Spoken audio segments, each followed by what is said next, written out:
Hi, friends. Greg Kokel here at Stand to Reason. And as I am broadcasting, today is April 1st, April Fool's Day. And I have two items here that I want to share with you from the news that are in the you can't make this up category, that are in the truth is stranger than fiction category. In fact, if I weren't to tell you this is not an April Fool's prank, you would think it was if you were reflecting on the day I'm broadcasting. Now, of course, you'll be getting this delivered to you on the 2nd of April, and some of you might not be listening to it until much later. But nevertheless, here it is. And there are two items that, like I said, you can't make this up. There is a California ballot measure that is, let's see, what's the wording here? It has just been kind of received by, submitted to the California Attorney General. All right. And these are ballot measures. Most of states have these things. This is pure democracy. In other words, people get to vote on an issue of law, and they just count the votes. Now, I generally think pure democracy is a bad idea. Although there have been a few things that have worked out pretty well. Prop 13 in California, which lowered property taxes substantially because older people, as their property was increasing, property they owned outright, their property taxes were going through this, skyrocketing, going through the roof, and therefore they were losing their property and thrown on the street. So that was great. Everybody voted because the politicians wouldn't listen, California. But most of the time, in my opinion, this is a bad idea because people are too easily fooled. Now, this particular initiative, I don't know how it's going to go. But I tell you one thing, if only for one reason, I'm not voting for it. All right. Now, what this bill is ballot measure is meant to make it illegal for health insurance companies to delay or deny health coverage for people. All right. And I want to look for the exact wording.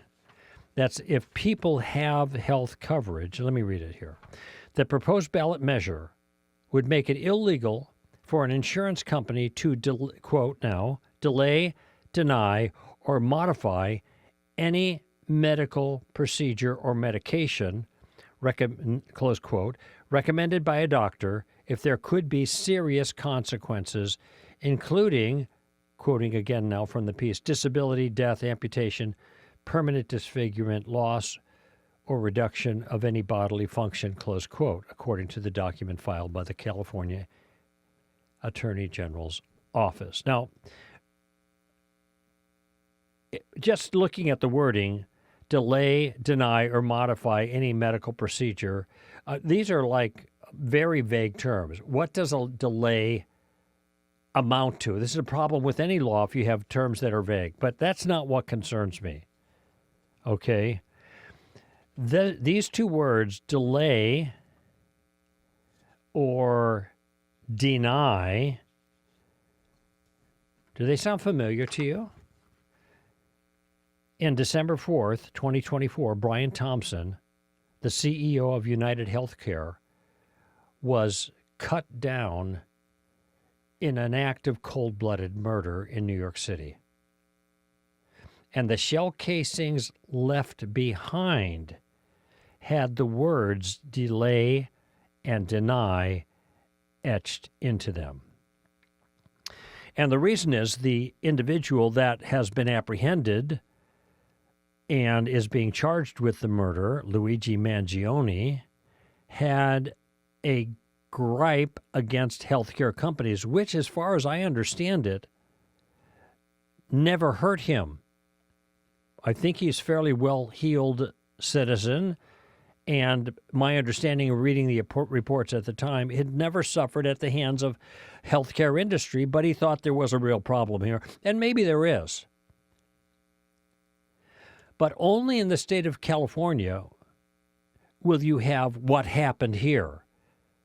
This ballot initiative that is meant to accomplish the end that I just described in the wording has a name. It's called the Luigi Mangione Access to Health Care Act. In other words, the bill is named after the person who, let me be politically correct here now, allegedly shot Brian Thompson. Now, we all know he did it. We got pictures of him.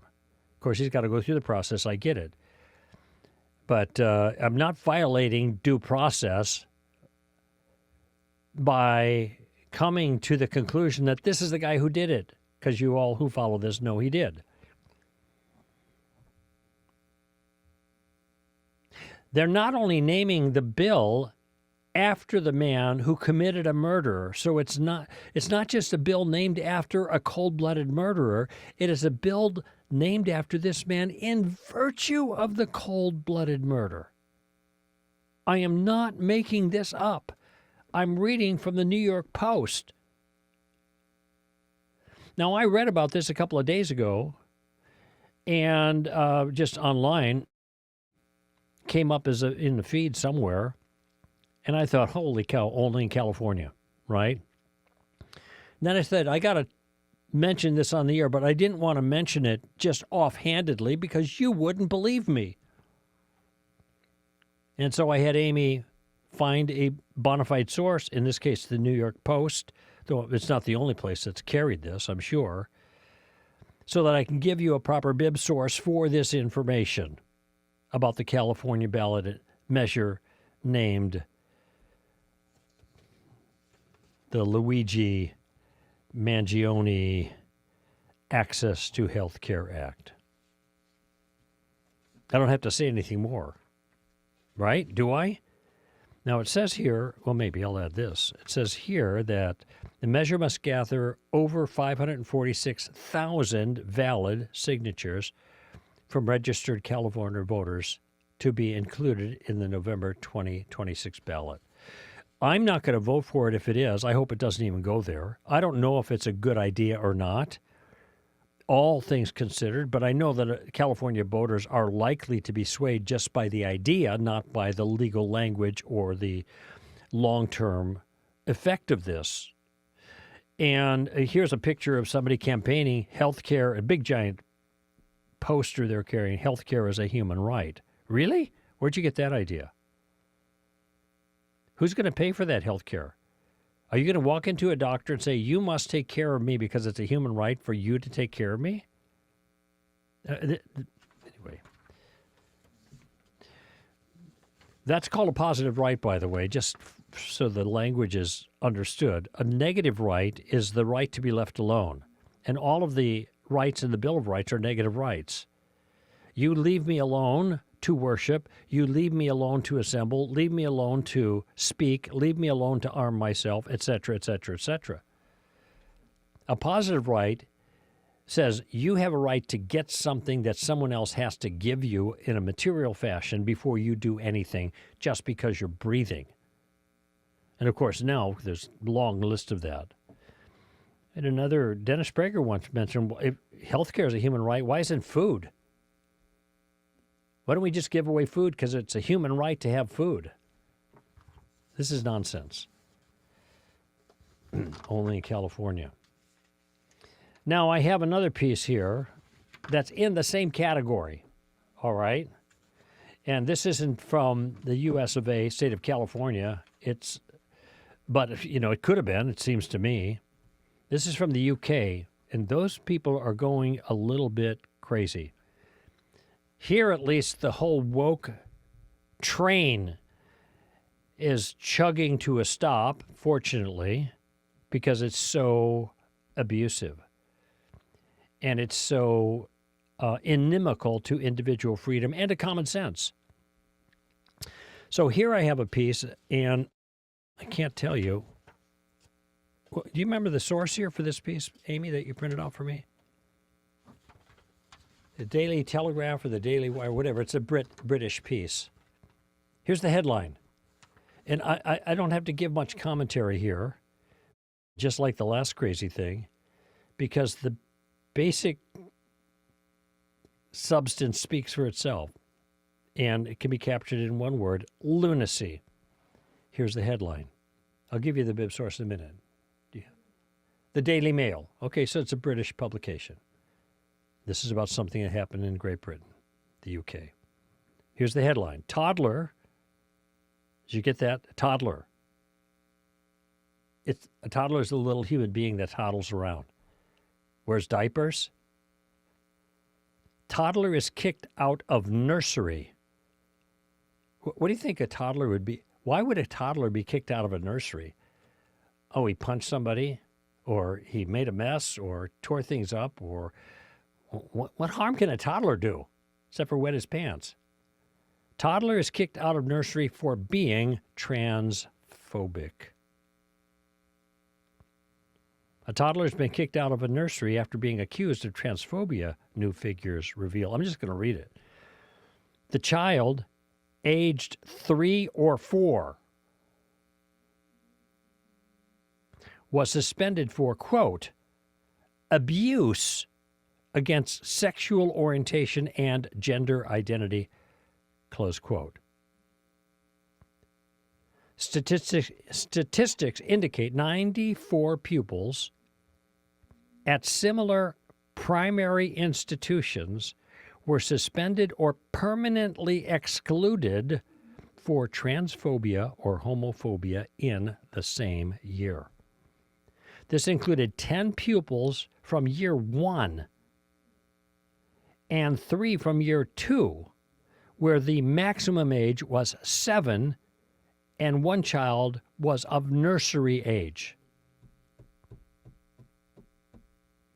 Helen Joyce, Director of Advocacy at Sex Matters, that's the name of the organization, Sex Matters, said every once in a while, the extremes of gender ideology throw up a story that seems too crazy to believe, and a toddler being suspended from nursery for so-called transphobia or homophobia is one such example.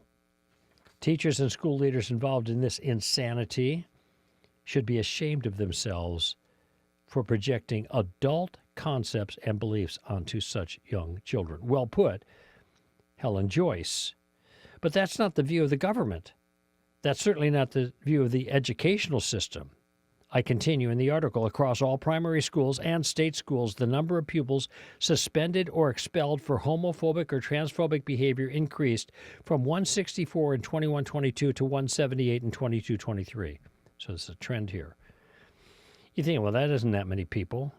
Well, if it's just one, especially when it's a toddler, not all of these were toddlers, but the one that prompted the article was, Lord Young, director of the Free Speech Union, said, I would have thought that if your ideology is so rigid, it justifies you punishing toddlers for not complying with it. Well, that's a powerful argument for discarding it in favor of something less dogmatic. Kind of carefully put, but I get the point. So here's what the Department of Education responded with, and I quote, all pupils and staff should feel safe and protected at school and should never face violence or abuse, close quote. You mean like being thrown out of kindergarten? See, this goes back to a point I've been making for years and years and years and years and years. Everybody discriminates. Oh, that's not making the kids feel safe because you're a toddler, right, but you use the wrong pronoun. So get out of here. You're gone. Don't ever come back. We don't want to see the likes of you again because we care so much about creating safe space for our students. I continue, Department of Education here. Quote, our plan for change sets out our relentless focus on making sure every child gets the best life chances, close quote. Are you kidding me?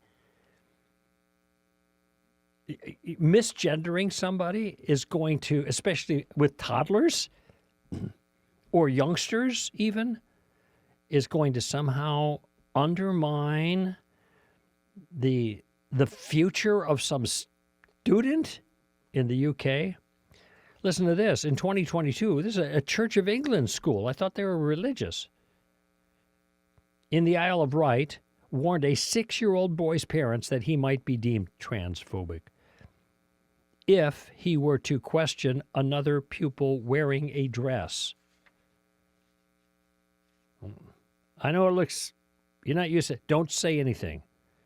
Yeah, it's a guy, a kid, a boy in a dress. Just ignore it. If you say, hey, what's up with that? You're out of here. Sally and Nigel Rowe, whose sons attended a Church of England school, said they received a letter from the head teacher and chair of governors. Yeah, it's a big deal. Which declared pupils could be designated the term homophobic, I guess, transphobic, if they showed, quote, an inability to believe a transgender person is actually a real female or male, close quote. So this is their wording. If your kid shows the inability to believe that a boy is not a boy but is a girl, they're not really a girl if they're wearing a dress and call themselves girls and demand female pronouns and have a girl's name. If you say they're not really girls, you're in big trouble. This is the Church of England school. They claim the letter also added that refusing to use a transgender pupil's adopted name or gender-appropriate pronouns would be considered transphobic behavior. Apparently, there was quite a row on transphobia when a feminist professor, Kathleen Stock, was canceled and forced to leave the University of Sussex in 2021. And here's her offense. The claim trans women are women is fiction, not literally true. And spaces where women undress and sleep should remain genuinely single-sex in order to protect them. That was the crime. Apparently, and fortunately, I guess the University of Sussex here has been fined £585,000 for its failure to uphold free speech. But what grown-up educated person could possibly countenance this kind of thing? Professor, you're out of here because you think that trans women are not women? That's a fiction? You think that males shouldn't be mixed with females in dressing rooms? In places where women sleep? Oh, how dare you?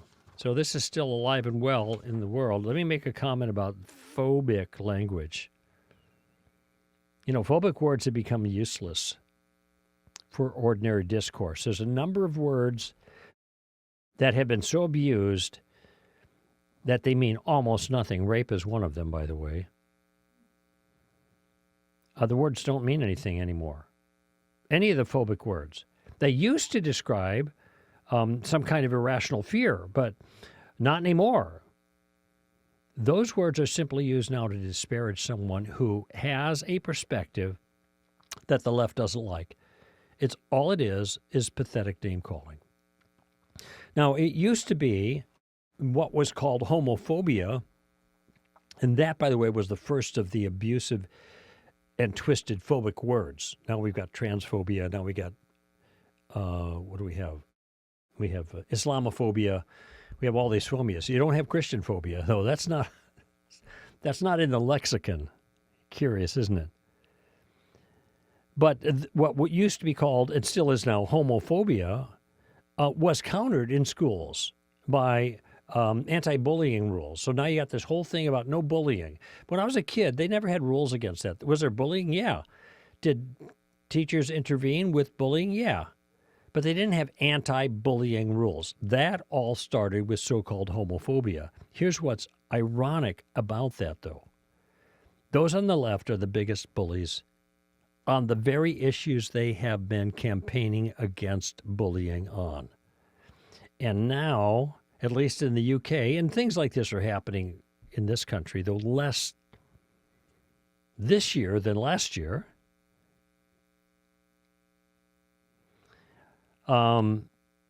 these things are happening around here, and especially the UK. That's this article. But now the left is bullying little kids who probably can't even pronounce transphobia and certainly have no real comprehension of what the word means. Once again, truth is often stranger than fiction. You can't make this nonsense up, and it is nonsense. Problem is, it's not just silly, it's dangerous. It's destructive. All right, back in a moment with your calls on Stand to Reason.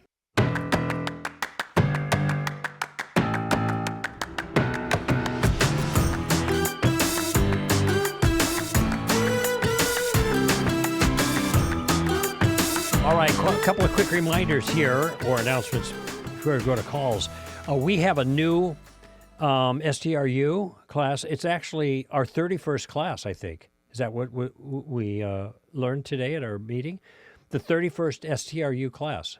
And this is called Unlocking the Mystery of Life. Some of you might have Unlocking the Mystery of Life's Origin, all right? Now, some of you might have seen these Illustra Media series. They're magnificent. I have the set that includes Flight, Living Waters, and Metamorphosis. This was the first one, Unlocking the Mystery of Life's Origin, that they produced on these issues kind of thing. And we have permission now. We've integrated it into a STRU course where it's divided into sections, like 4 or 5 segments. There's interactive elements that are involved. But it is a fantastic video, okay? Now available at STRU. And, of course, there's no charge for it. You can find it at training.str.org, along with a whole bunch of other 30 others, classes that our team has put together for your benefit. By the way, we're coming up at the end of our reality season, our reality student apologetics season. The final event is in Dayton, Ohio, and it's on April 25th and 26th. The feedback we've been getting in the last 5 sessions, and we just had a session in Philly about a week and a half ago, was that this is the best reality that we've ever had. It's hard to tell because they're all so good. But we got Jay Warner Wallace, we got Jason Jimenez, we have Megan Allman, we have our whole raft of Stand to Reason speakers. Now, I didn't make the last couple because I got grounded by my surgeon, but I'm coming to Ohio. I'll be there as well.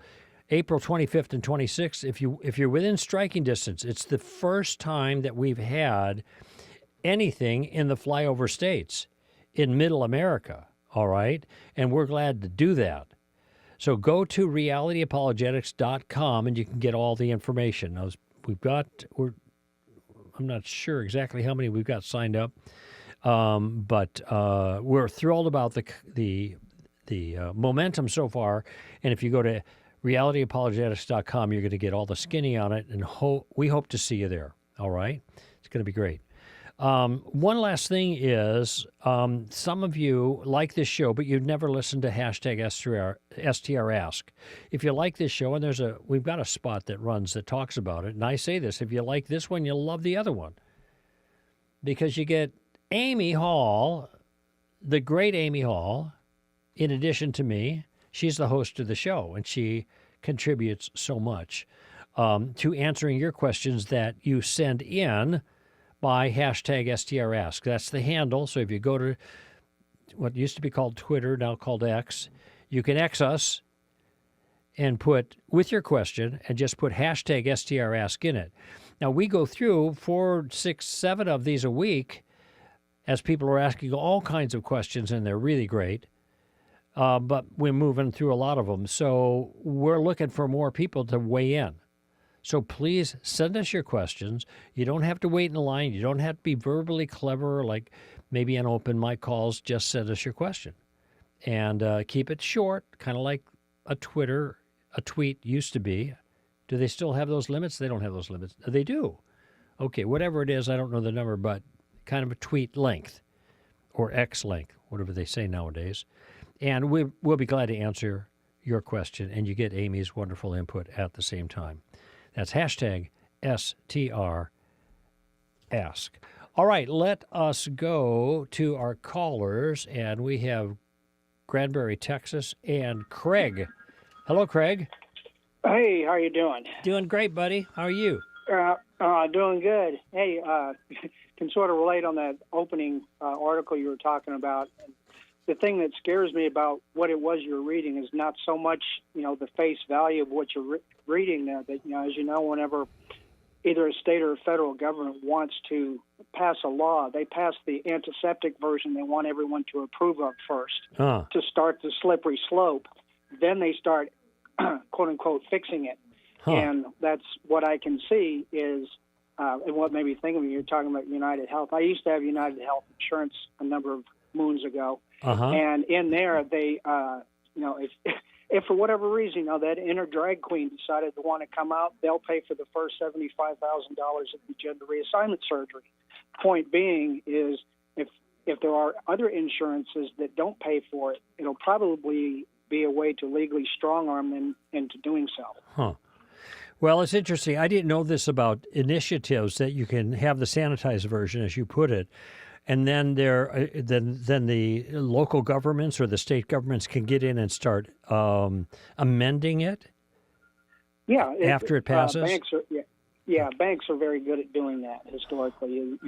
Put it, try to do a bunch of compromises with it, and then as people's attention slowly weans away from it, you can insidiously insert another line in the very famous. Okay. And for other purposes, which can mean anything you want it to. Yeah. Well, as far as I'm concerned, what you see at face value with many of these is bad enough. So it is. It certainly is. Okay. But hey, anyway, what's on your mind, Craig? Question. Yeah. I guess probably the easiest way to just ask the question and spend a little bit of time trying to unpack it, and that is, what exactly is apostasy? And here's why I'm asking. My wife and I, we go to an extremely small church, and I say, on a good Sunday, there's about 12 people. It's a non-denominational church that has broken off from the United Methodist Church a couple of years ago because of the same-sex marriage bit. So it left the church kind of, out there, so to speak. Another pastor came in, and he decided he was going to try to turn us into a Torah-observant Hebrew roots church. Yeah. Which, when you study it and keep it in the proper context, it's something that's very enriching. But he was trying to make it something so much more than that. Well, if you're Torah observant, that's extreme. You're going to observe the Torah, because you can't observe the Torah. You can't do animal sacrifices, for example. Right. And we brought that up, and, of course, he kept avoiding. But anyway, he's off on other pastures. And the newest teaching we have been kind of, I want to say, first presented with, now shoved down our throat, is, and I hadn't even heard of this, 3 months ago, is something called the fivefold ministry in Ephesians 4, 11 through 16, I think it is. And when it was first presented, it was as, gifts of apostle and gifts of prophets and gifts of teaching, which those are kind of some slippery terms that carry a lot of baggage in my estimation, and they're probably best not to use those terms. But then it's, one thing leading to another, it now turns into office of prophet and office of apostle, with the implication that, that God's not finished revealing new as yet, heretofore revealed general revelation just yet. Exactly. That's just what happens when people make that move. This is basically the New Apostolic Reformation stuff, NAR, Doug Guyvett, and Holly Pivec, Pivec, have written a number of books, and I'm not sure what that is in the background. Is you got a fife or a piper there? We can do something about? Just outside. It's All just right. a little wind chime. So anyway, they've written a number of books that exposing that whole movement, and this is a false ecclesiology. All right, it's an errant ecclesiology. Now, the text in Ephesians 4 does talk about the so-called fivefold ministry. If there is, the text is identifying something real. The question is, what is the current state of the church? And if you page back one page to chapter 2 of Ephesians, you see Paul characterizing the church as a kind of a building. And he first says in chapter 2 that the Gentiles and the Jews were separate entities. And then Christ has broken down the dividing wall, that which was a barrier between them, which was the law. The law was meant in part to keep the Jews separate from the Gentiles so they didn't become eclectic with their religion, syncretistic, and mixing. Of course, the Jews didn't do a very good job at that, but nevertheless, that was a purpose. But now that Jesus has come, now the two are made into one new thing, and this is called the body of Christ or the church. And then what that Paul says is that this church is built. Now watch the language. I'm just going from memory, but you can look it up. The church is built on the foundation of the prophets and the apostles, with Christ Jesus being the chief cornerstone. So you get a very clear picture of an edifice that's being erected, and there is a foundation. And the foundation is laid by these authoritative office holders of prophets and apostles, and includes, of course, as the cornerstone. That is the first stone that's laid that fixes the formation of the rest of the foundation and everything that builds upon it, and that's Jesus Christ. Now, we're not going to think, okay, Jesus is one cornerstone, but that's just one corner. You've got like 3 corners to a building, cornerstones, so you've got to have we got to supply the other ones. So, anybody who argued that way, people would immediately see, who read the text, this is not what's being offered. It's not made available. Oh, we got 3 more cornerstones. So who are the prophets or the apostles that are going to be the new cornerstones to fill it out? Paul is saying that is the foundation. That is the base. And then it's being built upon that with living stones, which are the believers. So the apostle and prophet element of the fivefold ministry has already been fulfilled, is my point. Yes. If you start in chapter 4 and read that verse, wow, we don't have apostles and prophets, but that's what we're supposed to have, so we're deficient. But if you read the whole book, or at least chapter 2 and chapter 2 through to chapter 4, you realize, oh, wait a minute, now I see what's going on. And so this is where there's a lot of noise in the background. I don't know if you can do anything about that, but are you washing dishes or something while you're talking to me? Okay. Thanks. Yeah. All right.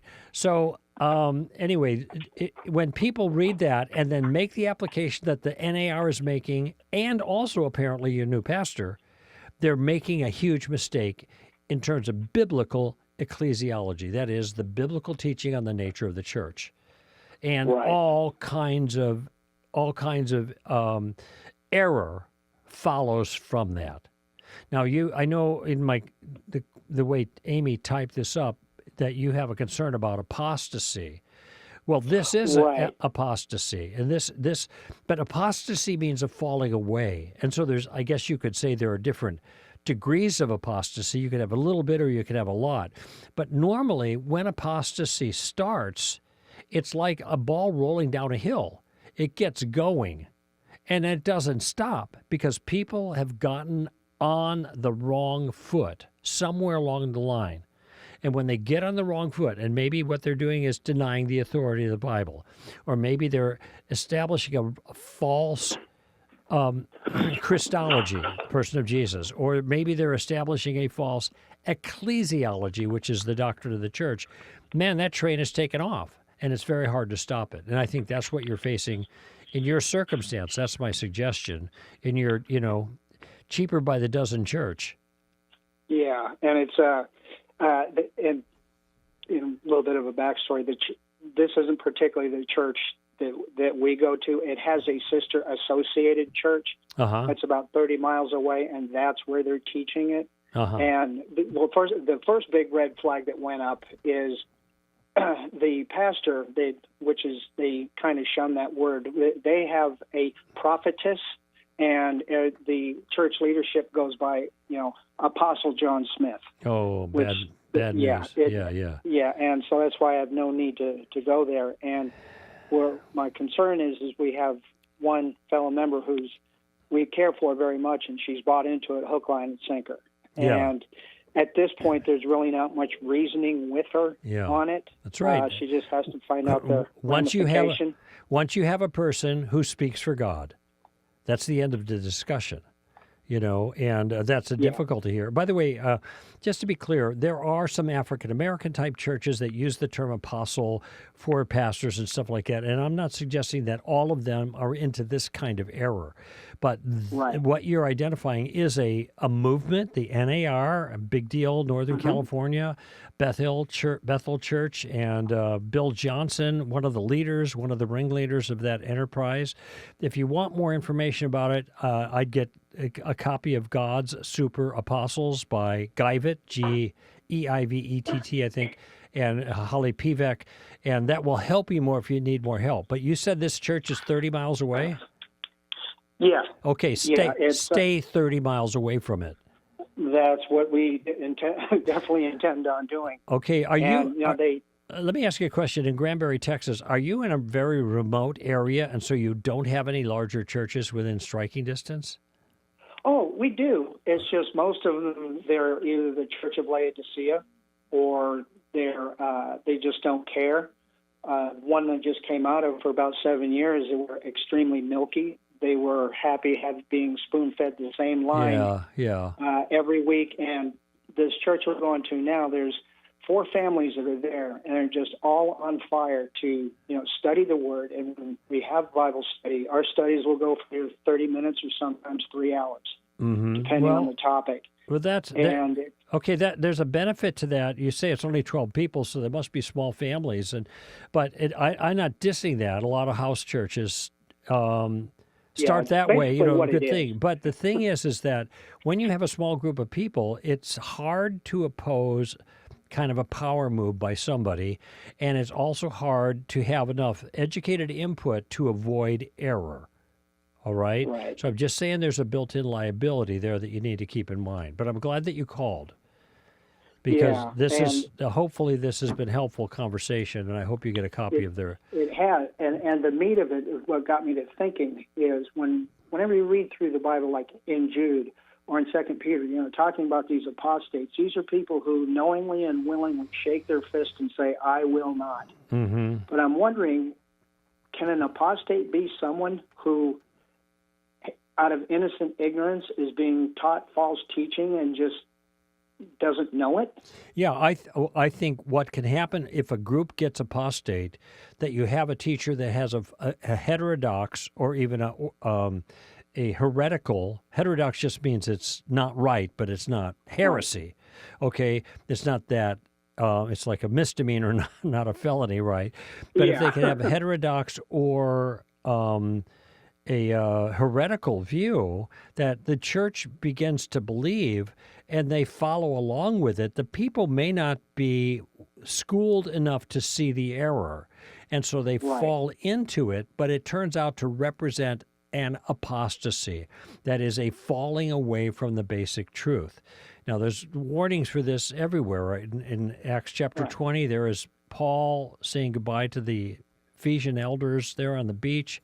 And he's saying, look, I have not shrunk from declaring you the whole counsel of God, but soon will come wolves that will savage the flock. And we've seen this then, and we see it now, and we have those warnings. So last letter, the last chapter, chapter 4 of 2 Timothy, he says, the time will come when they will not endure sound doctrine, but wanting to have their ears tickled, they will turn aside from the truth and turn to error, into mythology. So I think that people can fall into apostasy unknowingly. That's too bad. But and even you could have people who are teaching, and they may not even realize they're apostate because they feel they are following an authority that's legitimate, whether it's, maybe they think, okay, this is an apostle, I'm a prophet, I'm getting these revelations from God, and off they go, and they don't realize they're teaching a lot of nonsense stuff, unsound stuff, and they're drawing off the flock after them, and none of them may be aware that what they're representing is an apostasy, because they're just not schooled enough to do that. So it can happen unawares. But this is why there's safety in numbers in some measure regarding these things, because when you have a larger church, you have hopefully more people that might be better educated to be able to see the error when it shows up and can correct the error. At least call people to account. Yeah, and that's what, sounds like a small group. Yeah, we're older people in the sense that our kids are already grown and off, and so we're just a bunch of empty nesters. Yeah, and so as with my wife and I and this other couple that have joined, when we started, smelling something wrong almost right from the get-go, and the other members that were there were completely unawares of it. Okay. Well, now you have some substance. I gave you that little outline about Ephesians 2 and 4, and if you get a hold of Guyvett and Pivek's book, God's Super Apostles, and they've written some others since then, that will at least give you some perspective and give you a base to work with when you talk to some of the other people. All righty? All right. Sounds great, man. Okay, thanks so much, Craig. I appreciate the call. Let's go to break. And back with more of your calls on Stand to Reason. All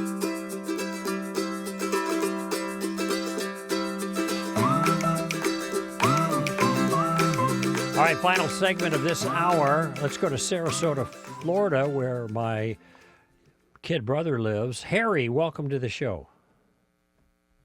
Harry? Okay, I'm going to go to Nate. Now I get nervous. Nate, is this you? Hey. Yep. Yeah, can you hear me? I can, Nate. Thank you so much. We'll have to get back to Harry later. So what's on your mind? Well, yeah, it's actually kind of a specific question for you. So you seem to put a lot of thought into the questions that you ask. And sometimes. I was curious if you had... Sometimes. Yeah. Not always, but go ahead. I was just curious if you had like a kind of a system or a framework that you've kind of developed over time to come up with these questions, especially the ones that get people to really see the contradictions in their thinking and like really think through issues. Well, it's a fair question, but the only system that I have is the tactical game plan, which I suspect you're familiar with. And what I did in the more recent book called Street Smarts, what I've done is I parlayed the third step of the game plan, which is using questions to make a point, into a kind of a general apologetics book. So I've taken issues like atheism and abortion and the Bible and Jesus and sex and marriage and gender and stuff like that. These are kind of hot button issues that people are raising questions about. And I have anticipated the challenges are out there. So what I've done is try to think through appropriate questions to expose the fallacy of thinking with regards to each individual objection. And that's what that whole book is about. It's actually quite long. It's like 80,000 words. I didn't think it would be that long, but that's because, I've got a lot of dialogues in there. And Amy helped me a lot to take any hint of snarkiness out of the exchange that I created between me and the interlocutor who has the other point of view. So, but I will just tell you, in terms of my general interaction with people, that, by the way, that book is meant to show people how it works. And in some cases, if you're stonewalled with a particular challenge, like no one knows when life begins, well, what's the next question? Is it What growing? do you mean by that? Well, you could, but I'm going right now to step 3 because in step 3 is when I'm making my point. So I said, well, is it growing? We're talking about the unborn, the fetus, right? Is it growing? Mm-hmm. Yeah, it's growing. Well, then it's alive, right? So you don't have to identify when life begins to know that the one in question is alive because the thing in question is growing. Now, it turns out all the way back to conception, it's growing, so we know it's biologically alive. So notice that now I know the problem with that challenge when they say, well, nobody knows when life begins. So I could just say, if there is something that's alive, it's growing. And the fetus is growing, therefore it's alive. Now, that's my point, but it's inelegant. I've just made the point. I didn't, there's no tactical shrewdness to it. So instead of making the point, I asked the question, is it growing? Now it's their turn. Yeah. Now the ball's in their court, they answer it. Now when they answer it, they're giving me a piece of information that they are affirming. So they're putting a piece of information on the table. They're not going to take it off because they just put it there. So if it's growing. That's the problem. It's growing. Yeah. So if it's growing, then it's alive, right? Well, yeah, I guess so. Boom. End of issue. It's over with. Now the question is, the point I'm making is, in that book, there's a lot of places like that people might get stuck in conversations. All right. Yeah. And so what I've done is offer a question that will get them unstuck and moving forward in the same way I just shared with you. So the other person is engaged, they're contributing, but what they're doing is you've enlisted them as an ally to give common sense answers to things that allows them to affirm and confirm at least a step or 2 or 3 of your line of thinking. All right. Now, I put that in the book in advance. And in some cases, when I have a challenge, I've got to sit and think about it. Like, what am I going to write? Or maybe I get blindsided in a conversation and I don't know what to say. So I'm just stuck.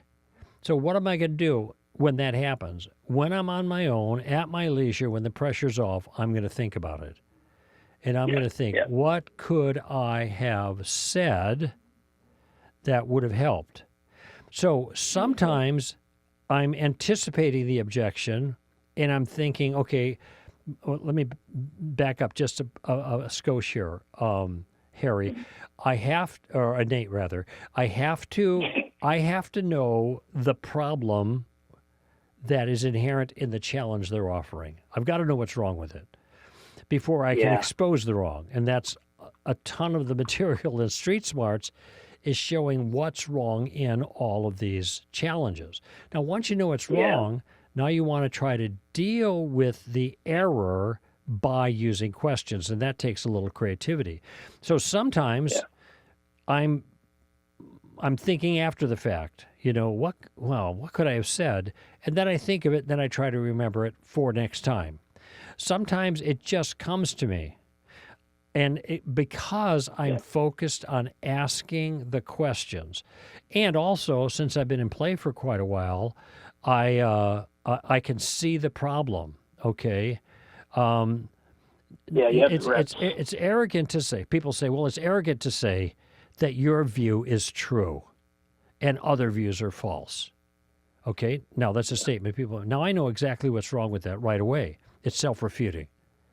Because they're saying that particular thing is true and opposing views are false. So I'm going to ask the question.